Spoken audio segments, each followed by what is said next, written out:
अस्सलाम वालेकुम नादरीन, मैं हूं असद अली तूर अपने प्रोग्राम असद तूर अनसेंसर्ड के साथ। कल आपने देख लिया कौमी असम्बली में माशाल्लाह 33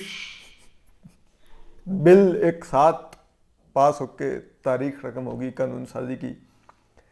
लेकिन ये अपोजिशन को जो शिकस्त हुई है इसके अंदर की कहानी भी बड़ी दिलचस्प है। ये आज हम आपको एक्सक्लूसिव मालूमात देंगे कि ये हुआ क्या, किस तरह से ये सारी गेम बदली। ये तो कहा जा रहा था सेम पेज और फलान, नहीं हुआ क्या हम आपको आज बताएंगे। और ये बड़ी ही दिलचस्प खबर है कि किस तरह से अरकान को लाया गया, चौधरी परवेज़ लाई को किस बड़ी शख्सियत का फ़ोन आया, एमकेएम को किस तरह मैनेज किया गया। ये सब कुछ एक पूरी एक कहानी है जो बड़ी दिलचस्प है।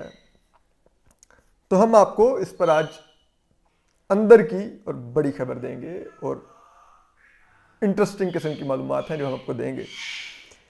तो एक तो बात यह है कि अब मैंने देखा कल ट्विटर पे बाज़ लोगों ने लिखा कि आप भी कह रहे थे जी ये इस्टेब्लिशमेंट अब न्यूट्रल हो रही है, और ये भाई हम नहीं कह रहे थे।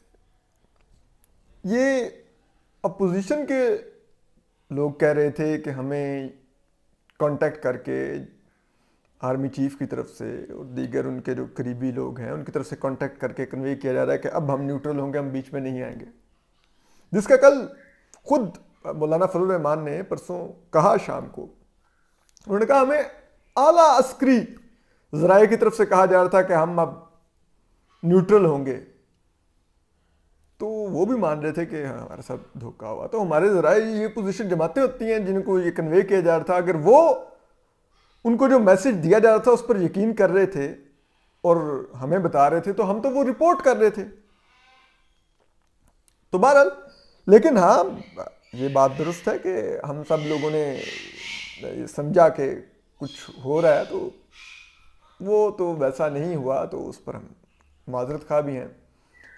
और अब कल जैसे बड़े वो मुझे हंसी आ रही थी कि यार ये क्या मजाक है।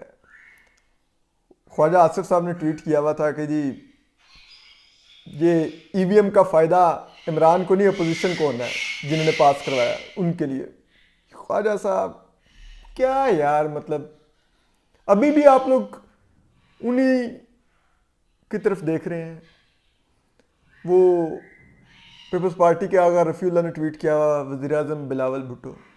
अरे भाई ये सब कुछ जो हो गया इसके बाद क्या आप किस किस्म के ट्वीट्स कर रहे हैं, बताएं करना क्या है और ये हुआ कैसे है, वो खुल के बात करें। तो उस पर हम आपको आज बताएंगे जो तफसीली खबरें हैं, जो अंदर की खबरें हैं कि कैसे इन लोगों को इकट्ठा किया गया। तो सबसे पहले तो आ जाते हैं पीटीआई के एमएनएस पर और इवन के इत्तेहादियों पर भी। एक तो ये था कि वो हम बाद में आते हैं कि इनको इकट्ठा कैसे किया गया। तो ये जब परसों यानी कि इजलास से एक दिन पहले, इजलास से 2 दिन पहले टेक्निकली, जब ये क्लियर हो गया कि पीटीआई के तमाम लोग और इत्तेहादी ऑन बोर्ड हैं वोट देने के लिए, और उनको फिर हुक्म दिया गया कि आप इस्लामाबाद पहुँचें, और ऑफ कोर्स ये हुक्म इस्टेब्लिशमेंट की तरफ से था। तो हमें ज़रा ये बताते हैं कि जितने ये एमएनएस और सेनेटर्स थे इनकी ट्रैवल डिटेल्स, इनकी लाइव लोकेशंस, वो ज़रा ये कहते हैं आईएसआई मॉनिटर कर रही थी कि ये घर से निकल पड़े हैं, ये आ गए हैं, ये इस्लामाबाद पहुंच चुका है, ये भी रास्ते में है, ये भी फलां जगह पे रुका हुआ है वहाँ पे।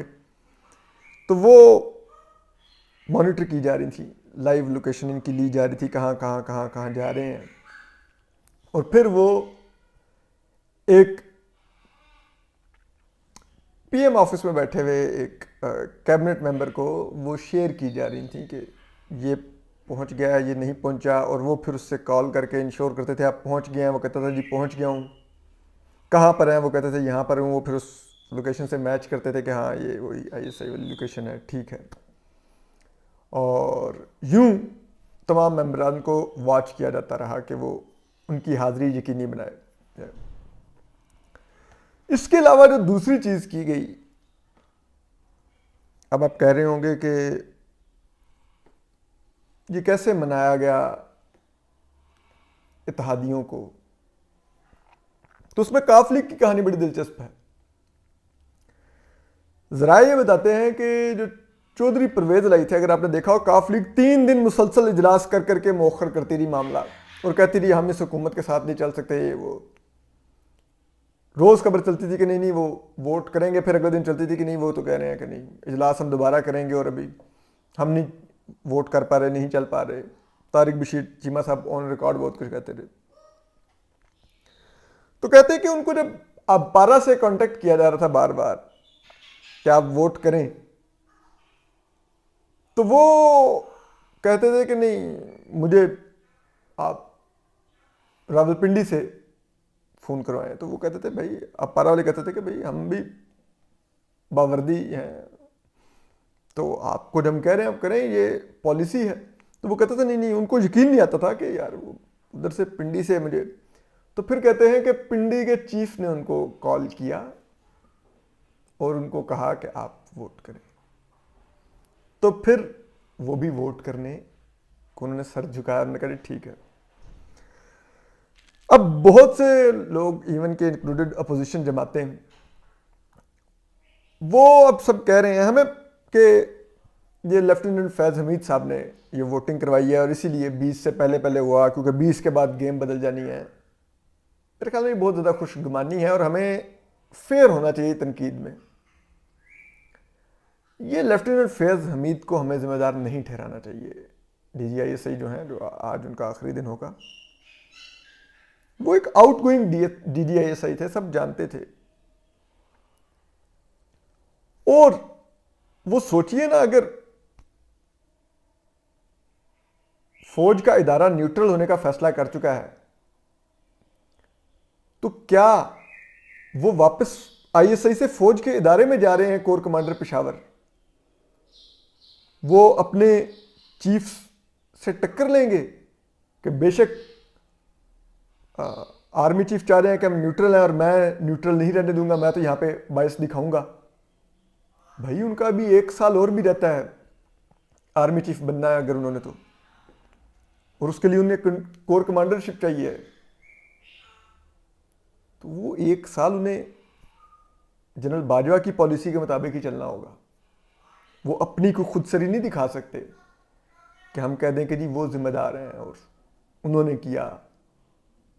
नहीं भाई, ये पूरे इदारे का डिसीजन था, पूरी इस्टेब्लिशमेंट का डिसीजन था कि ये करना है। इमरान खान साहब को ये वोट पूरे करके देने हैं, करके दिए गए।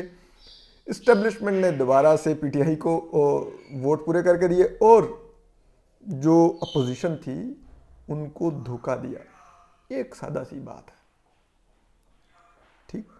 अब देखिए कि ये अपोजिशन क्या फिर भी कह रही है जी 20 नवंबर के बाद तब्दीली आ जाएगी जब लेफ्टिनेंट फैज हमीद चले जाएंगे। नहीं भाई,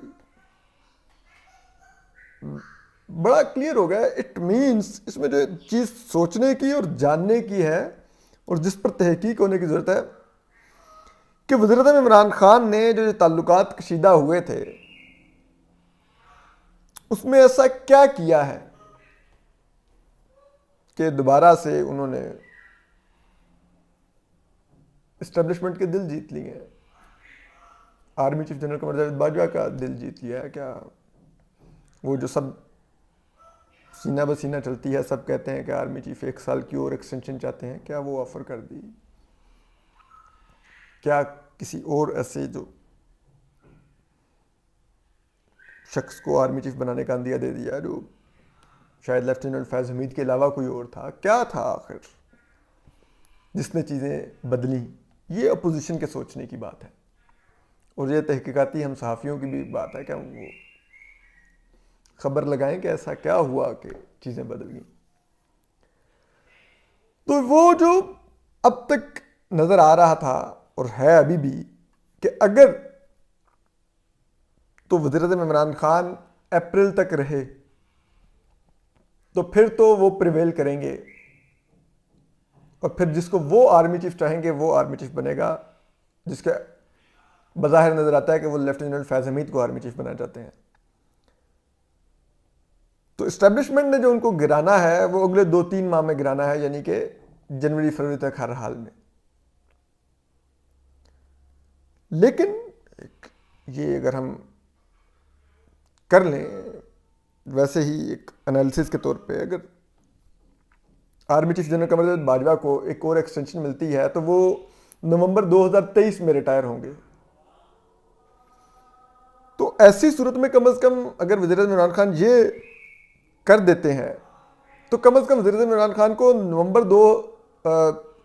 सितंबर 2023 तक तो अपना टेन्योर उनका इंश्योर हो जाएगा, वरना तो उनको अब खतरा पड़ गया कि अगले 2-3 माह में जा सकते हैं। तो क्या कुछ ऐसा तय पाया है जिसकी वजह से फिर इस्टेब्लिशमेंट ने दोबारा से पलड़े में वजन डाला है और ये तमाम वोट अरेंज करके दिए हैं हुकूमत को? बड़ी देखने और सोचने की बात है, इस पर अब गौर होना चाहिए। और आपने देख लिया है कि कल आमिर लियाकत साहब ने बता दिया कि हम लोगों को लाया गया है, तो तस्दीक तो मौजूद है कि उनको लाया गया था, और दूसरी तरफ मौलाना फजल रहमान की स्टेटमेंट मौजूद है कि हमें तो आला सतह से कहा गया था कि आप हम न्यूट्रल हो गए हैं। और अब अगर अपोजिशन जाना चाह रही है अदालत में तो अदलिया से उनको सोचना चाहिए कि इस इस्टेब्लिशमेंट की मंशा के अगेंस्ट क्या वो फैसला ले सकेंगे। और इस्टेब्लिशमेंट की मंशा तो क्लियर हो चुकी है कि उन्होंने पीटीआई के हक में दोबारा सब गेम खेली है, दोबारा अपने तमाम अंडे पीटीआई की बास्केट में डाल दिए हैं। तो हम आपको अपडेट करते रहेंगे। अपना ख्याल रखिए, सलामत रहिए, अल्लाह हाफिज़।